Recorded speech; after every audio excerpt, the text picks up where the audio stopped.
আসসালামু আলাইকুম। সবাই কেমন আছেন? আশা করি সবাই সুস্থ আছেন, ভালো আছেন। আজকে আমি তৈরি করে দেখাবো ভীষণ মজার সুস্বাদু মজাদার লাউ পাতা ভর্তা। আমি যেভাবে লাউ পাতা ভর্তা তৈরি করি আজ আপনাদের সাথে সেভাবেই রেসিপিটা শেয়ার করব। আশা করছি আপনাদের কাছে রেসিপিটা খুবই ভালো লাগবে। তো বন্ধুরা চলে যাই মূল রেসিপিতে। চুলায় আমি একটা প্যান বসিয়ে দিয়েছি।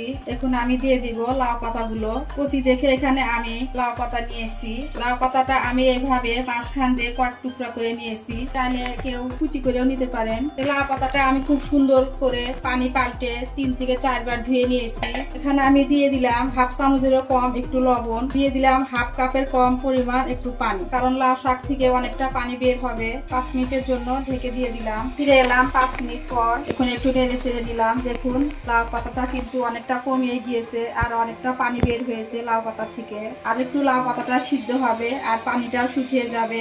আবারও আমি ঢাকনা দিয়ে ঢেকে দিয়ে দেব। ফিরে এলাম কিছুক্ষণ পর। লাউ পাতা থেকে পানি অনেকটা শুকিয়ে গিয়েছে আর লাউ পাতার ভিতরে কোনো পানি নেই। যে এক্সট্রা পানিটা ছিল সেটা আমি একবারে শুকিয়ে নিয়েছি। লাউ পাতাটা খুব সুন্দর ভাবে সিদ্ধ হয়ে গিয়েছে। এখন আমি লাউ পাতাটা নামিয়ে নেব।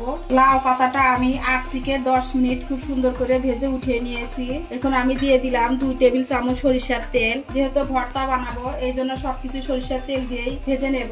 এখানে আমি শুকনো মরিচ গুলো ভেজে নেব। শুকনো মরিচ দিয়ে লাউ পাতা ভর্তা করলে খেতে কিন্তু খুবই মজা লাগে। শুকনো মরিচটা আমি ভেজে নিয়েছি, এখন উঠিয়ে নেব। দিয়ে দিলাম কাঁচামরিচ। চাইলে আপনারা কাঁচামরিচ দিয়েও ভর্তা করতে পারেন। যে যেমন ঝাল দিবেন সেই পরিমাণই ব্যবহার করবেন কাঁচামরিচটা। আমি এখানে 5টা কাঁচামরিচ দিয়েছি। একটা রসুন দিয়ে দিলাম। একটা রসুনের কোয়া আমি দিয়ে দিলাম। রসুনের কোয়াটা একটু লাল করে ভেজে নেব। লাউ পাতা ভর্তাতে বেশি একটু রসুন দিতে হয়, তাহলে খেতে খুবই ভালো হয়। রসুন আর মরিচটা আমি ভেজে নিয়েছি। এখানে আমি 2টা মিডিয়াম সাইজের পেঁয়াজ কুচি দিয়ে দিলাম। আমি পেঁয়াজটা একটু লাল করে ভেজে নিয়েছি। এখন সেদ্ধ করা শাকটাও দিয়ে দিলাম। শাকটা দিয়ে আমি একটু ভেজে নেব 5 মিনিটের জন্য। শাকে যে একটা এক্সট্রা পানি আছে সেটা আমি শুকিয়ে নেব। করে শাক ভর্তাটা খেতে বেশি ভালো লাগবে। যদি শাকের মধ্যে একটু এক্সট্রা পানি থাকে তাহলে কিন্তু শাক ভর্তাটা খেতে পানসে লাগবে, অতটা মজা লাগবে না। শাকটা আমি 5 মিনিট ভেজে নিয়েছি। শাকের ভিতরে আর কোনো পানি নেই, একদম শুকনা হয়ে গিয়েছে আর ভাজা ভাজা হয়ে গিয়েছে। এখন আমি শাকটা উঠিয়ে নেব।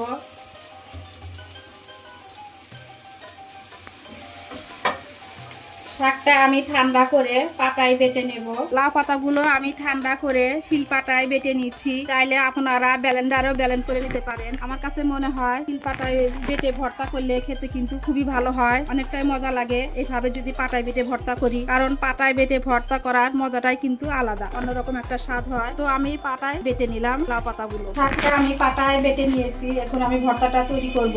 এখানে আমি 4টা মরিচ নিয়ে নিলাম আর হাফ চামচের কম লবণ দিয়ে দিলাম, কারণ লবণটা একটু বুঝে দিতে হবে। শাক সিদ্ধ করার সময় লবণ দিয়েছি। আর ঝালটা যে যেমন খাবেন সেরকমই দিবেন। আমি লাউ পাতা ভর্তা একটু ঝালটা বেশি খেতে পছন্দ করি, তাই একটু ঝাল বেশি দিয়ে দিলাম। ঝাল ঝাল ভর্তা খেতে খুবই ভালো লাগে। এখানে আমি একটা পেঁয়াজ কুচি দিয়ে দিলাম। পেঁয়াজ কুচি দিয়ে মরিচের সাথে খুব ভালোভাবে মিশে নিতে হবে। পেঁয়াজটা ডলে খুবই নরম করতে হবে। পেঁয়াজ মরিচ খুব ভালোভাবে মিশে নিয়েছি। এখন আমি সরিষার তেল দিয়ে দিব। এখানে আমি 1 টেবিল চামচ সরিষার তেল দিয়ে দিলাম। যে কোনো ভর্তায় সরিষার তেল দিয়ে ভর্তা বানালে ভর্তার টেস্টটা কিন্তু দ্বিগুণ বেড়ে যায়, খেতে খুবই মজা হয়। এখন আমি বেটে রাখা লাউ শাক পাতাগুলো দিয়ে দিলাম। এখন আমি পেঁয়াজ মরিচের সাথে লাউ পাতাটা খুব ভালোভাবে মিশিয়ে নেব। শীতের সকালে এরকম লাউ পাতা দিয়ে যদি গরম ভাত খাওয়া যায় তাহলে কিন্তু নিমিশেই 1 থেকে 2 প্লেট ভাত খেয়ে নিতে পারবেন, এতটাই মজা হয় এই লাউ পাতা ভর্তা। একটু লবণ দিতে হবে, আমি অল্প একটু লবণ লাগবে দিয়ে দিলাম। ভর্তাটা আমার তৈরি করা হয়ে গিয়েছে। এখন আপনাদেরকে একটু পরিবেশন করে দেখিয়ে দেব।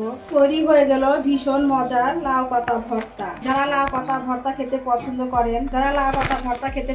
করেন এভাবে লাউ পাতা ভর্তা করে খেয়ে দেখবেন কতটা মজা হয়। এতটাই মজা হয় যে একবার খেলে বারবার খেতে মন চাইবে। তো বন্ধুরা আমার আজকের ভিডিওটি কেমন হলো অবশ্যই কমেন্ট করে জানাবেন। আজ এই পর্যন্ত। সবাই ভালো থাকবেন, সুস্থ থাকবেন। পরবর্তী ভিডিও দেখার আমন্ত্রণ রইল। আল্লাহ হাফেজ। আসসালামু আলাইকুম।